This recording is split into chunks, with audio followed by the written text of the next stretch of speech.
Naked and Afraid Castaways Season 1 Episode 3 Review. Well, good people, the honeymoon is definitely over for some of the teams that are featured for this season. And over the course of this review, I'll be sharing my thoughts on the teams and how I feel about the overall direction of the show. So without any further delay, let's jump right in. After 3 episodes, the best team for this season continues to be Balint, Naim, and Kara. However, the team was not without its fair share of drama. Balint, who I labeled as a hothead after watching episode 1, showed his hot-headedness as he came into conflict with Naim when sharing a plan to transport the heavy airplane wing back to their camp so that it will be used as part of the shelter. And in the conflict, I saw both sides of the issue. In Balint's mind, the airplane wing would be very useful in protecting the group against the rain, and it may also protect the fire from the elements. But in Naim's mind, the airplane wing was very heavy, and transporting it could cause the whole team to waste valuable energy.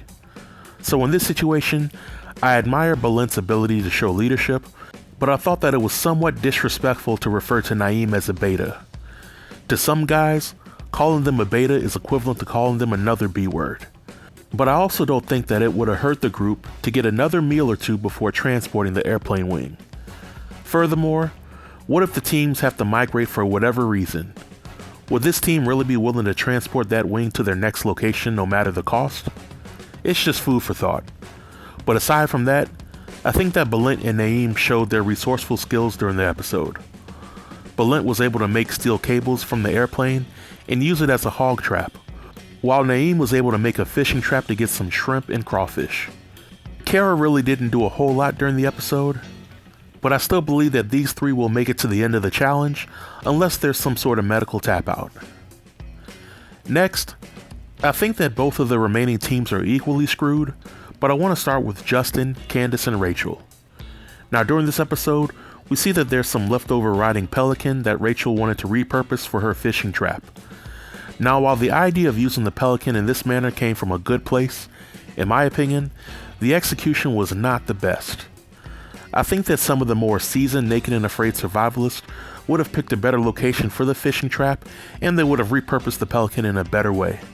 There was also a moment when the group lost its fire, and they used the last bit of juice left from their battery to create a new fire.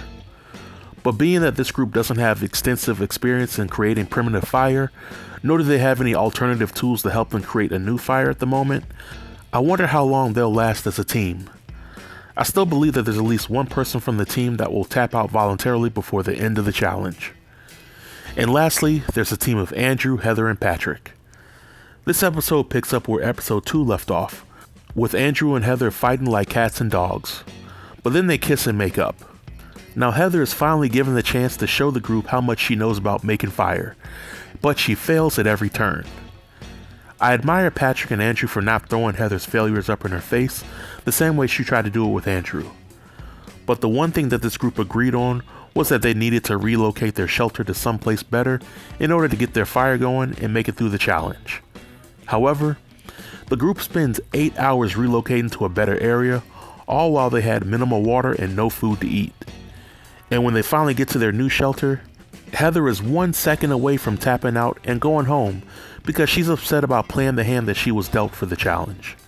Now, do I believe that Heather will actually tap out? I don't think so, at least not this soon. I think that Andrew and Patrick will talk her out of tapping, but I think that she might tap out a little later. I'm also not sure how much longer Andrew will be willing to go through the challenge. He's already tapped out of 2 Naked and Afraid challenges, however I'm hoping that he'll stick through this one.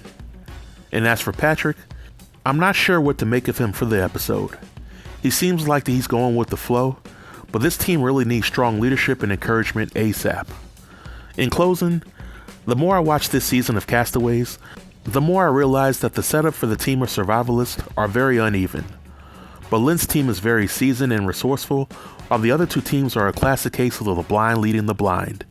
And as I said in a previous review, if the cast members of Last One Standing had this type of environment to work in, I'm almost certain that there wouldn't have been any voluntary tap outs throughout the season. But this marks the end of my review. If you have any questions or comments related to the review or the episode, feel free to leave them below in the comment section and I'll be sure to reply to everybody. Until next time, stay tuned and stay safe. Peace.